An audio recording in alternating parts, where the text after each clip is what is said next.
Everyone has an ego. A healthy, strong ego is the basis of a successful, driven individual. But what happens when an ego goes too far? When can someone really be called an egomaniac? Sometimes I appear arrogant. Fuck you, sit down!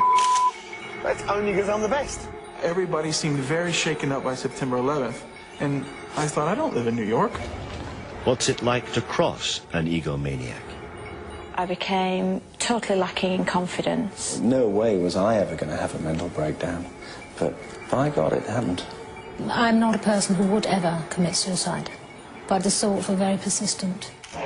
Is there a limit on how big an ego can become? What better manifestation than to be like God? He was the mouthpiece of God, and God spoke through him. So what he said was God. And what lengths would an egomaniac go to get their own way? The bodies have been so badly beaten and so badly attacked.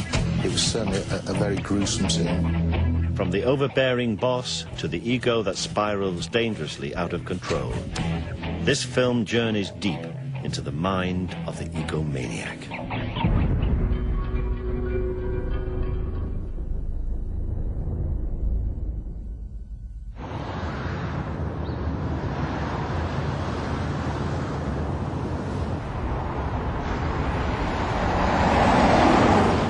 It's all right to be arrogant as long as you're not ignorant and you're the best at your job. Okay? And I am the best at my job. So sometimes I appear arrogant. Okay? That's only because I'm the best.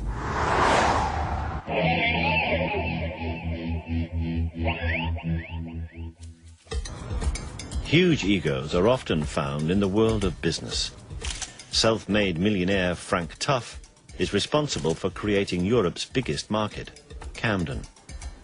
Now he wants to repeat the success in Liverpool. Well, yeah, usually they never listen to me, but they will do. One of these days they'll say, oh, golly, he does know what he's talking about. Oh, no, you look after yourself. God bless, mate. Till that way. Bye-bye. 2008, yeah, is European City of Culture. 1.5 million more people will come to Liverpool that year, just like they did to Glasgow. Why are they coming back? Tourism. And that's what we're about. Tourism, okay? We will create the biggest tourist attraction outside of London. Hence, people will come here.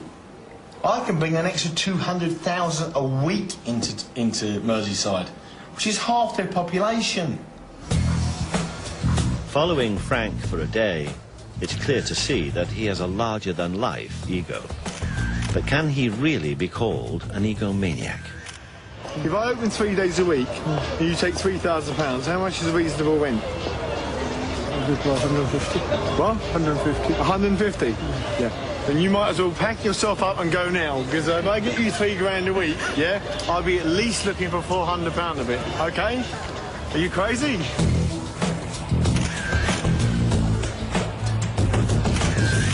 Yeah, he came in, I swear to God, he said, fuck you, fuck you, fuck you, fuck you. And I was, please, take a seat, mate. Just please take a seat. Fuck you, sit down, you and I was sorry for using that C word, but, you know, just lost it. And then by the time he got halfway down the corridor, I got past him. So, and my brother's like, Frank, don't hit him. I can go from meek and mild to complete nutcase like that. Okay, and back to make a mild like that. Yeah? And that's the only way you can do my job. Frank Tuff has got the biggest ego you will ever see in a man. He thinks he is the best at everything. He is, no matter what you've done, where you've been, he's done it and he's done it better. He's the best skier. He's the best racing driver. He's the best boxer. He's the best market operator. He's the best in bed. He's the best at life. He's got the best girlfriends. He's got the best car. Everything you can think of, he thinks he's at the top. And sometimes I think, come back down to earth a little bit. For many, Frank might appear as the ultimate egomaniac. But in today's society, the term is often misused. The true definition of the word relates to something far more sinister. Professor Jeremy Coyd is a forensic psychiatrist. He studied the ego for over 40 years. From teenage truants to mass murdering psychopaths, he's experienced the full spectrum of what the ego is capable of. Ego is a total necessity for all people, that unless you have some sense of yourself and then some sense of importance and individuality of yourself, you have enormous problems. You have enormous problems in life, coping, and you have enormous problems in relating to others. Egomania is an interesting term which is not used by psychologists or psychiatrists. It actually is something that goes back to the 19th century, the idea of being essentially mad in narrow areas of life and behaviour. Egomania, I think it is the layman's term for narcissistic personality disorder, yes.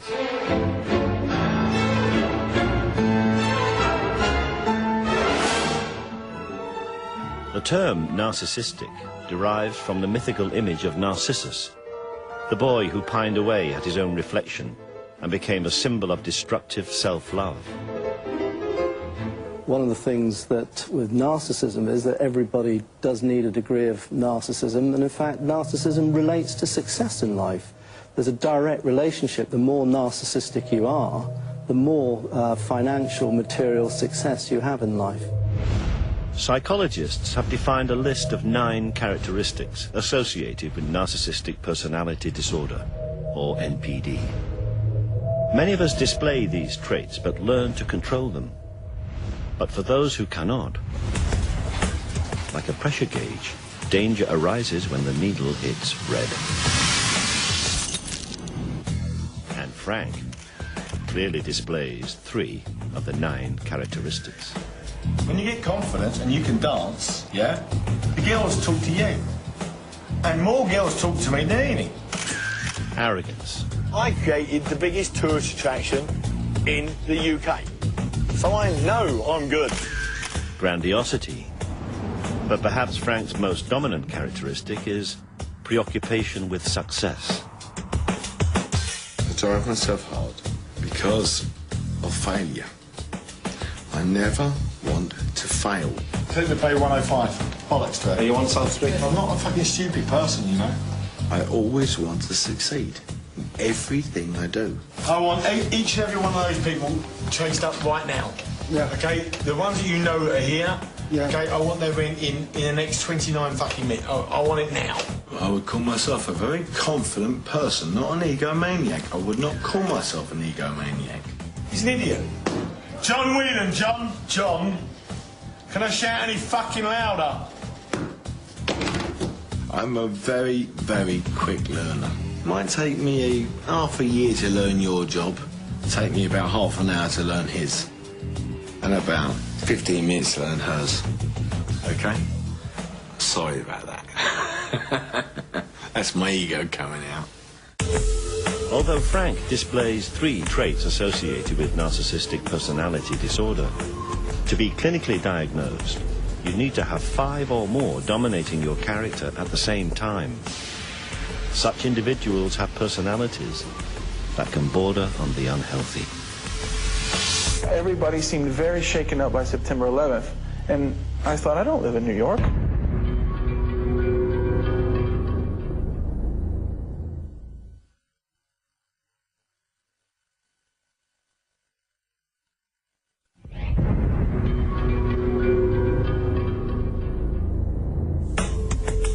There are 9 characteristics associated with egomania, or as it's clinically known, narcissistic personality disorder. For some, these are controllable, and like a pressure gauge, having 5 or more, all in the red, can define an individual as having NPD. In other words, a true egomaniac. Frank displays the larger-than-life ego that many of us are familiar with. He has 3 traits, and is relatively low on the ladder. But adding just 1 more trait can make a dramatic difference. I'd hear about some disaster and people would go, oh God, I can't believe it, and they'd be obviously shaken. I'd be like, you know, I'd stare around and I'd be like, so what?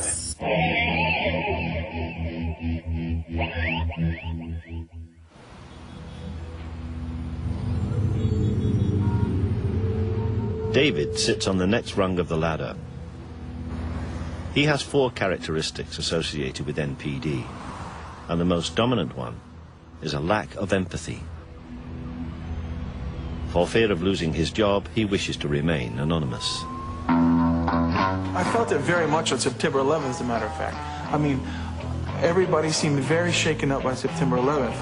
And I thought, I don't live in New York. And I thought, boy, this isn't normal. Normal people don't feel this disconnected from the rest of humanity. I mean, they're not this selfish. Because people in my town were gathering out on the street and hugging and crying on September 11th. And I was just like, wow, something's definitely wrong with me, you know, because I'm not getting this. Lack of empathy is one of the key features of NPD. It's very subtle. They don't really care. They don't care if you're hurt.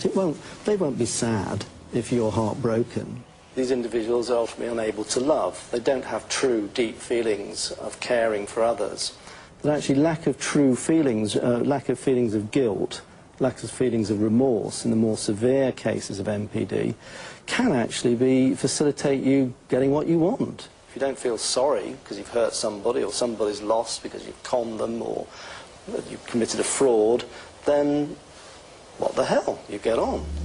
David's lack of empathy not only affects his outlook and attitude to others, it also affects his perception of himself. As a result, some of life's most emotional moments appear to pass him by. I went to my father's funeral, and people, you know, who are barely related to my dad are standing around crying. I wasn't happy that my father died, but, I mean, I wasn't upset enough to cry. And I don't know why that is. I mean, because there's a certain amount of emotional barrenness involved in narcissism. Even what many consider to be the happiest day of their lives leaves David cold. When I got married, from the time I took my vows, I had no intention of being emotionally faithful. I had no intention of being emotionally committed. I probably had no intention of being physically faithful. It was really like I was just doing it because it was expected. You know, like, you want me to get married? Fine, I'll do it. You know, I will show up. I'll go to your wedding, but and I'll say your words, but it means nothing to me. If I meet a bridesmaid there, I don't know what might happen. David paints a lonely existence of someone who has just 4 traits of NPD. To be clinically diagnosed, you need 5 or more. So, how can one tell? Psychologists have devised a simple test. Depending on how many times you answer yes to the following questions, may mean that you suffer from NPD. Do people often fail to appreciate your very special talents or accomplishments? Have people told you that you have too high an opinion of yourself? Do you think a lot about the power, fame, or recognition that will be yours someday? When you have a problem, do you almost always insist on seeing the top person? Is it very important to you that people pay attention to you or admire you in some way? And do you feel that you deserve special treatment? Do you often expect other people to do what you ask without question because of who you are? Do you often find it necessary to step on a few toes to get what you want? Would you say that you're not really interested in other people's problems or feelings? Are you often envious of others? Do you find that there are very few people that are really worth your time and attention? Thank you very much. If you answered yes 5 times or more, it could mean that you have NPD. Malignant Self-Love by Dr. Sam Vaknin is one of the first true attempts to understand a narcissist. The narcissist is addicted to a drug called narcissistic supply. Narcissistic supply is a fancy term, and it describes all forms of attention, both positive and negative. Narcissists are very utilitarian, very pragmatic, and very flexible, multi-purpose machines. They have what I call X-ray vision. They are able, instantly, to diagnose the weaknesses, vulnerabilities, soft spots, predilections, fears, hopes, and emotional needs of everyone around them, and to put it to use instantaneously, relentlessly, and ruthlessly. Narcissists never regret what they do, simply because they do not hold themselves responsible to the consequences of their actions. Crossing these individuals can be a daunting experience, especially if you have to do it on a daily basis. The workplace is a familiar backdrop for tales of the egomaniac. For about 10 years, I experienced incidences of bullying. I would often sit in my car and not be able to drive home because I was either so angry or I was just in floods of tears. The general manager had a habit of breaking down someone's reputation and then building it back up, and I became his target.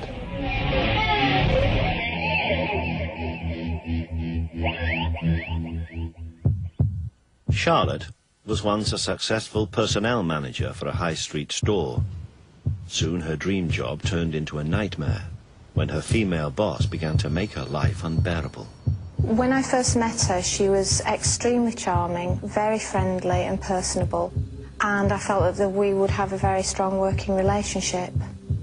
It was within a couple of months that things actually started to change. Her behaviour became very, very cool. She became very obtuse with me and seemed to constantly be critical of the work that I was doing. Adrian was a manager at a software company until a new boss joined the firm.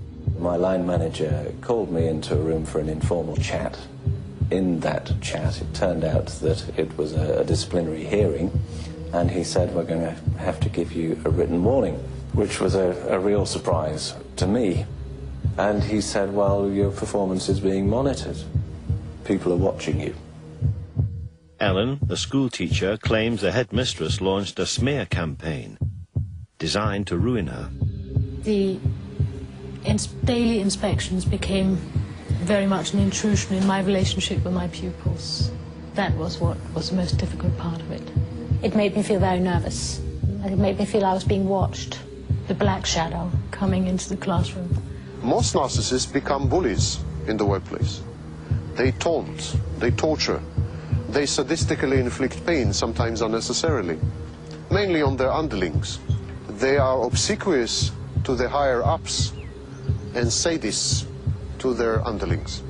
I became totally lacking in confidence. I was feeling ill. I felt crushed. So I knew that I was under greater pressure than I could bear. I didn't feel like getting out of bed. I became extremely explosive at home because I was a complete nightmare to live with. No way was I ever going to have a mental breakdown.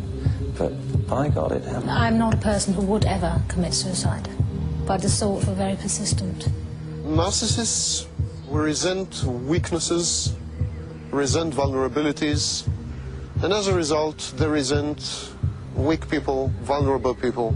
That means that narcissists have an inbred aversion to children, the elderly, sick people, weak people, vulnerable people. Actually, this provokes in the narcissist a sadistic impulse to inflict further pain, to exploit the vulnerability, to enhance the weakness, to prey upon it. Narcissists are predators, and wounded animals are the ideal prey. Finding someone with 5 traits or more of NPD isn't easy. Unsurprisingly, it's far more common to find someone who knows a narcissist rather than someone admits to being one. Dr. Sam Vaknin pointed us in the right direction.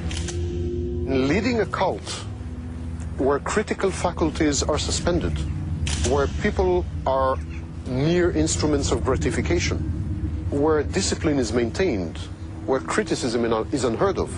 This is the wet dream of the narcissist, to be at the center of a group of unreflecting, unthinking, totally obedient people. The cult leader is the perfect example of an extreme narcissistic personality. He typically has 7 or 8 traits, the most dominant ones being excessive need for admiration and exploitation of others.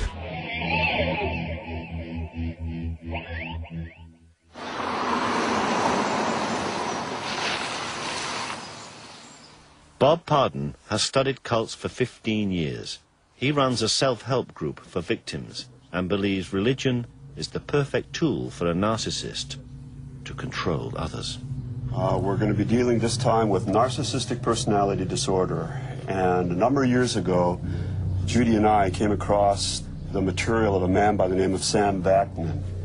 And you've probably never heard of this man before, but we have found that his material has been extremely helpful to us in working with folks who have come out of destructive groups. Well, from our perspective, the profile of a cult leader seems to fit almost like a hand in a glove a narcissistic personality disorder. MPDs are drawn to cult leadership primarily because religion is tailor-made for their fantasies.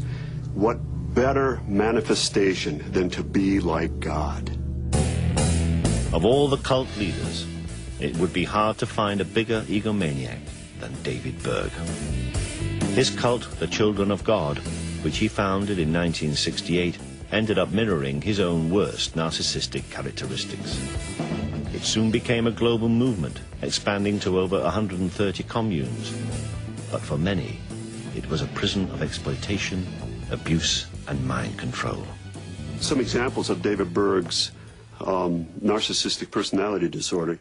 He certainly had grandiose feelings. I mean, he felt that he was called by God as God's end-time prophet. He was predicting the end of the world numerous times.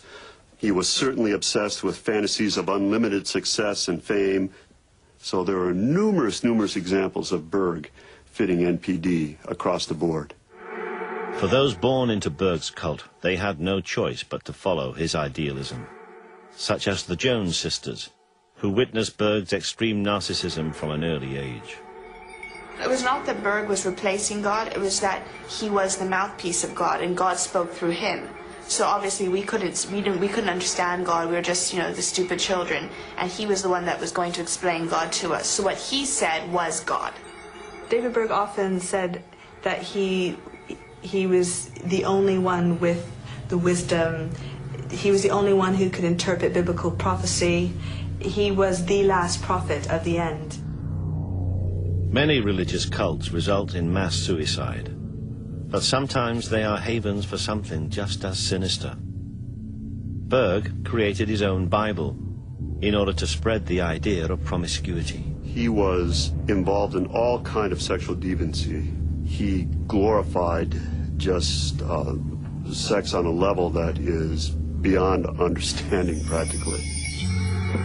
Berg even used his wife Karen to entice new followers. He got this idea, him and Karen Zerby would go out to nightclubs and stuff, and he would get a kick and enjoy watching her flirt with these younger men, or men her age, and you know, and he thought it was a good idea that she should take them back to the hotel room or house and sleep with them.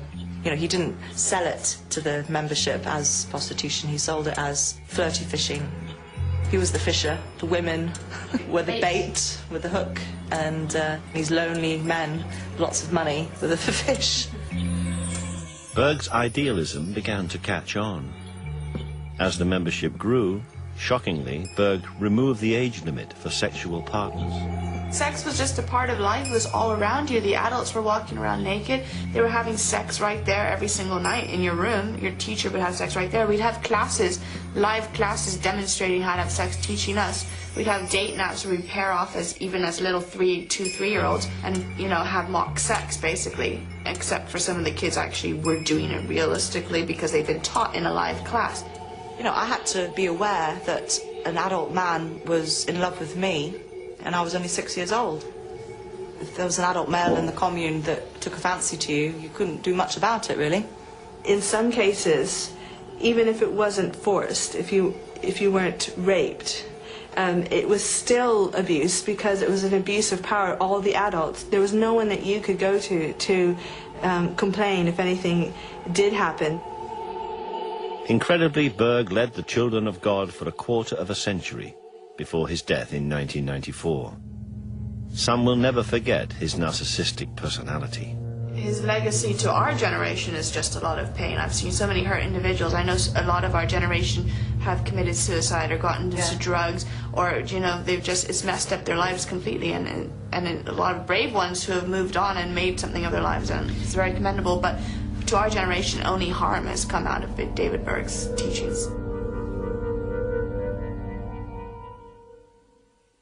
With at least 7 out of 9 possible traits of NPD, a cult leader is a dangerous example of a narcissistic personality.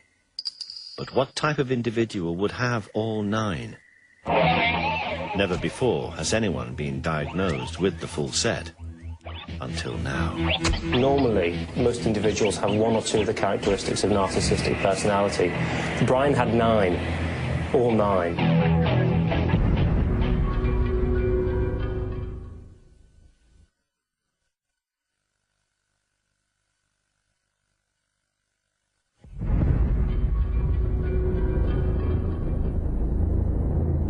In the search for the ultimate egomaniac, the cult leader displays at least 7 out of 9 possible narcissistic traits. Usually, with hundreds of followers, the cult leader is easy to spot. But would it be as easy to spot someone with all 9 traits before it's too late? Brian Blackwell seemed like the definition of innocence, the nice boy next door. What nobody could foresee was that this 18-year-old intelligent student possessed all 9 possible narcissistic characteristics, making him the most volatile, unpredictable, and dangerous of individuals.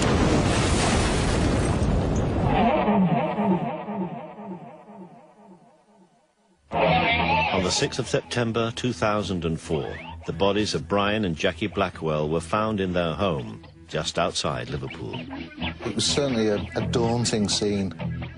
The bodies had been so badly beaten and so badly attacked. It was certainly a very gruesome scene. There was a strong smell of decomposed bodies. There was a great deal of fly activity in the house. And it was quite a remarkable scene in so much as that it was a house that had been closed up. As it turned out, probably 6 weeks earlier the murders had been committed. So in actual fact, it was quite a disturbing sight. There was a substantial amount of injuries and wounds to both Mr. and Mrs. Blackwell. I think they used the term frenzied attack, and that's perhaps used quite commonly these days, but certainly there were numerous injuries to both of them. Police began to investigate the murders, and it wasn't long before Brian Blackwell Jr. became a suspect and was interviewed. He denied, of course, being involved in the death of his parents, and he was quite adamant of the fact that, first of all, that we may have it wrong that they weren't his parents, and secondly, that he had any involvement whatsoever in it. And that went on for several sort of hours of interview. As the police continued to interview Brian, they made a breakthrough in the case. They discovered a hammer amongst his possessions believed to be the murder weapon. Although the evidence against Brian was overwhelming, he would not confess. This was significant information we had to put to him. We'd also become aware during the course of his previous interviews that Brian had grown in a great deal of confidence with the interviewing officers. In actual fact, was verging on the point of arrogance with them, or felt himself intellectually more capable than the officers. It soon became apparent that Brian was no ordinary individual. After being psychologically examined, he was diagnosed with narcissistic personality disorder. I became involved with the Brian Blackwell case because I was actually asked to explain to the media, who were in a furore about the case, about what was narcissistic personality disorder. It seemed to be a mystery condition. Somebody needed to explain it, and so that job fell to me. Psychiatrists are reluctant to diagnose NPD so early, particularly in someone who was 18. But Brian's case was so extreme, he ticked all the boxes at such an early age that he was clearly a narcissist. It was only after 2 full days of interviewing Brian that the grisly events that led to the death of his parents would begin to unfold.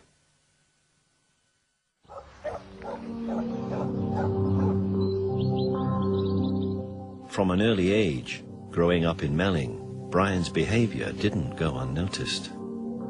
I always thought he was a bit strange. He didn't dress like a trendy teenager, nothing like. It was like trousers and shoes and... A bit like an old man. A jumper, like them Pringle jumpers, like stuff like that he did there. Yeah. And just, he wasn't allowed to play with us either when we were kids. Like, he was always at home doing his homework and wasn't the average teenager. Yeah, or teenager, yeah.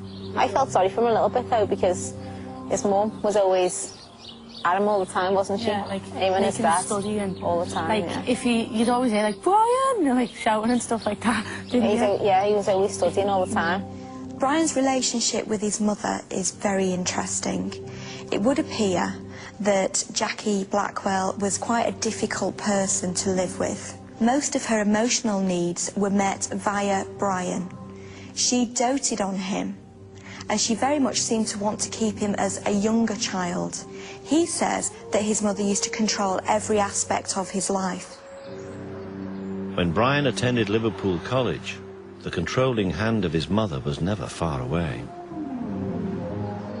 Apparently she chose his clothes, and according to him even went so far as to dress him physically in the morning. He says that she used to bath him also, which of course for a 17-year-old boy is totally inappropriate. He would have perceived that as being very humiliating and intrusive. She ruled him. It was like she dressed him, she told him what to wear, she told him what to eat, what to, just how to do everything. In all these situations, the common thread is not recognizing the boundaries of the child, not accepting the emerging self of the child. The child is not allowed to separate from the parents. Brian Blackwell retreated very much into his fantasy world. So he would spend long periods of time in his bedroom, long periods of time at the weekend just with his parents. The patient creates a false self and replaces his true self with this concoction. He would fantasize about being a brilliant tennis player, somebody who was hugely popular and had all of the trappings of a successful sportsman. The patient then uses the false self to garner and collect narcissistic supply from people around him. Attention, adulation, admiration, affirmation, applause, and even notoriety and infamy are forms of narcissistic supply. Brian's false ego as an international jet-set tennis player took on a life of its own and soon gave Brian the confidence to meet girls. A very important development in the Brian Blackwell case was that he met Amal, a girl at college. Now, there was some competition for Amal's affections, and Brian felt that he really needed to impress her. He told her that he would buy her a car, and he did so. In order to do this, he needed to access money, and he had no money of his own, so he used any means necessary. Without his parents' knowledge, Brian emptied a trust fund to finance his make-believe celebrity lifestyle. He also employed her as his secretary. Now, this was a fictitious position. She believed that he was sponsored by Nike and Fisher because he was a tennis player. Now, he had no such sponsorship. He wrote a very long document detailing Amal's duties as his personal secretary, and he even paid her a cheque for £39,000, which obviously bounced because he only had 9 pence in the bank. The defining moment came when Brian invited Amal on holiday to the States to watch him play in a fictional tennis tournament. She agreed. Now, eventually, he had to stand by his word and take Amal on holiday. And so I think it's significant that the death of his parents occurred the night before he was due to go away. Secretly, using his father's credit card, Brian bought 2 plane tickets to New York over the internet. But after finding them, his parents decided to confront him. Brian? On this particular occasion, Brian says that he simply snapped. Never criticize the narcissist. Brian. Never disagree with the narcissist. Brian. Never hint that the narcissist is powerless. What this was all about. That the narcissist is ignorant. That the narcissist is incapable of doing something. He had been hanging pictures, so a hammer was nearby. Brian picked up the hammer and he attacked his father.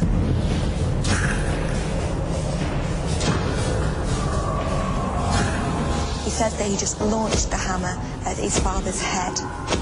Now, it seems that his mother came into the room because she was aware of this melee, and she came armed with a knife. Brian says that he took the knife from her, hit her with the hammer also, and then he stabbed her. He stabbed her around the neck, the chest. He then returned to his father and he stabbed him in the throat and in the chest. He stabbed him at least 23 times, and the force of the blows were quite phenomenal. In fact, his father's false teeth were knocked clean out of his mouth by one blow, which also fractured both sides of his jaw. He dragged his mother by her feet, very unceremoniously, into the bathroom.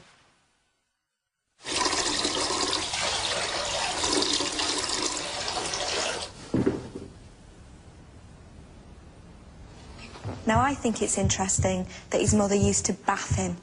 His mother used to bath him and had in fact bathed him the night before. So, in actual fact, he took her to the scene of his own humiliation. Despite brutally murdering both his parents, Brian continued with his plans to take Amal on holiday to New York.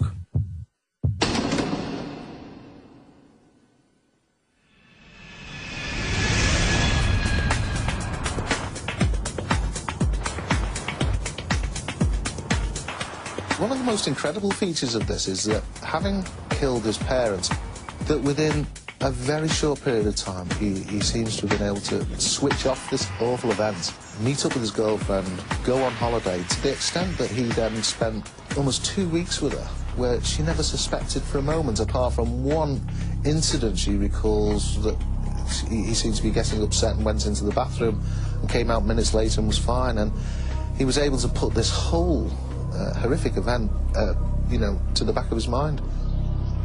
2 weeks later, Brian returned to the house. He actually went back into the house to get something whilst his parents were there and then came out again. Now, at the time he did that, the parents must have been in an extremely advanced state of decomposition. And yet he was able to sort of deal with that, come away and then carry on the facade. It was quite bizarre.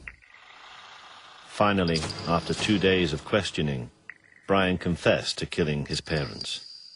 His case made British legal history. Narcissistic personality disorder was used for the first time successfully as a defence against murder in Brian's case. Brian was convicted of manslaughter and not the murder of his parents.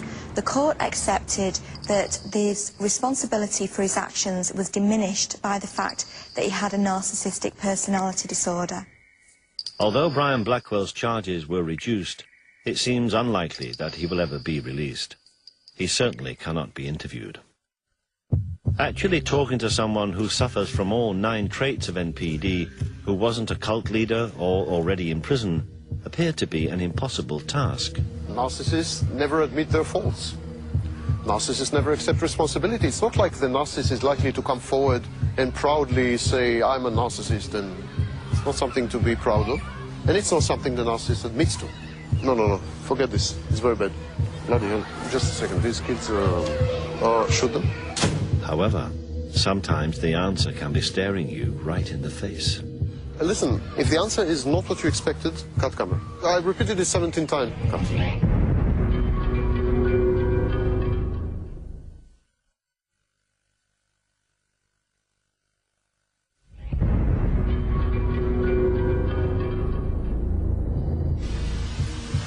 There are 9 traits associated with narcissistic personality disorder: grandiosity, arrogance, a preoccupation with success, a lack of empathy, a belief of being unique, a sense of entitlement, requiring excessive admiration, exploiting others, and being envious of others. Until now, it seemed as though interviewing someone with all 9 traits wasn't realistic. By definition, it would make them an extremely dangerous individual. But after 2 days of interviewing the world's leading expert on NPD, it soon became clear why Dr. Sam Vaknin was such an authority on the subject. I've been diagnosed with a narcissistic personality disorder, and therefore I'm a narcissist. And all the traits that I've enumerated before exist abundantly within me, I'm afraid.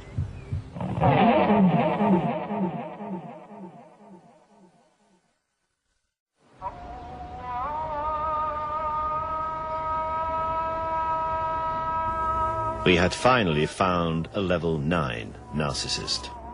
Sam is unique.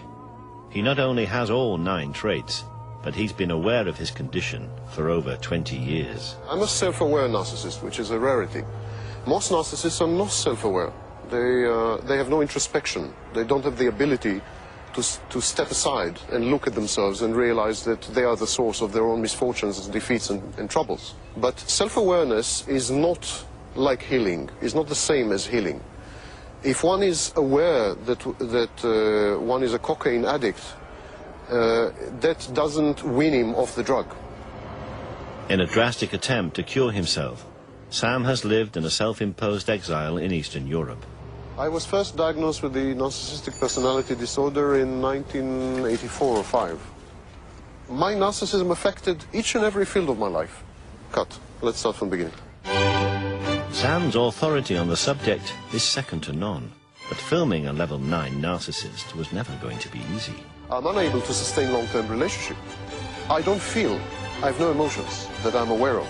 Just a second, these kids should them?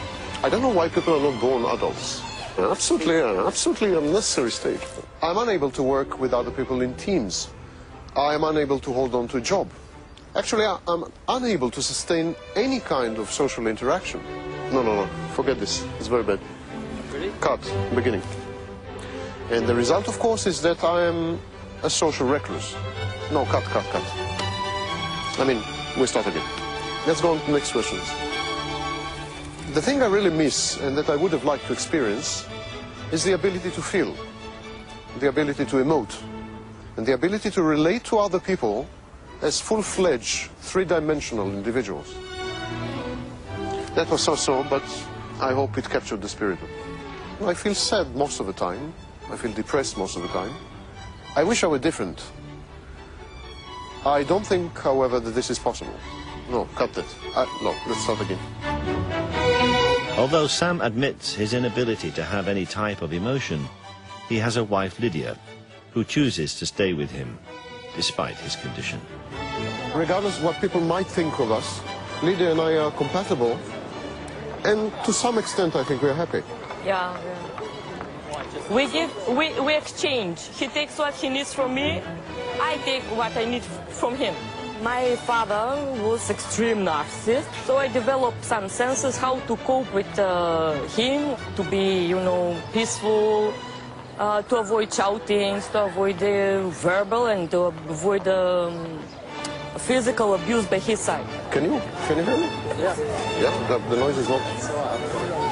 No, I mean, but the noise is not... No, it's fine. Right.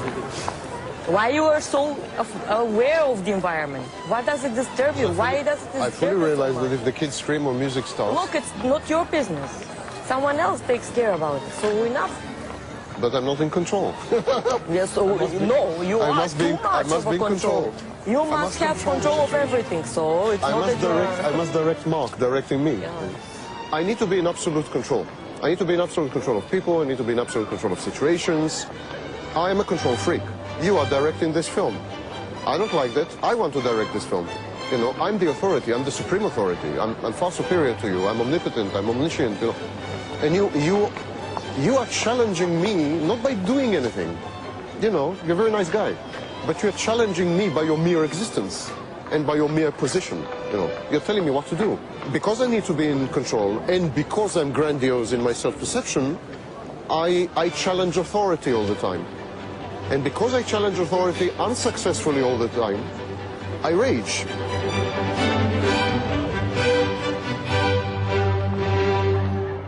Sam is able to offer a unique insight into why an extreme narcissist can suddenly rage uncontrollably, as Brian Blackwell's defense claimed that he'd done.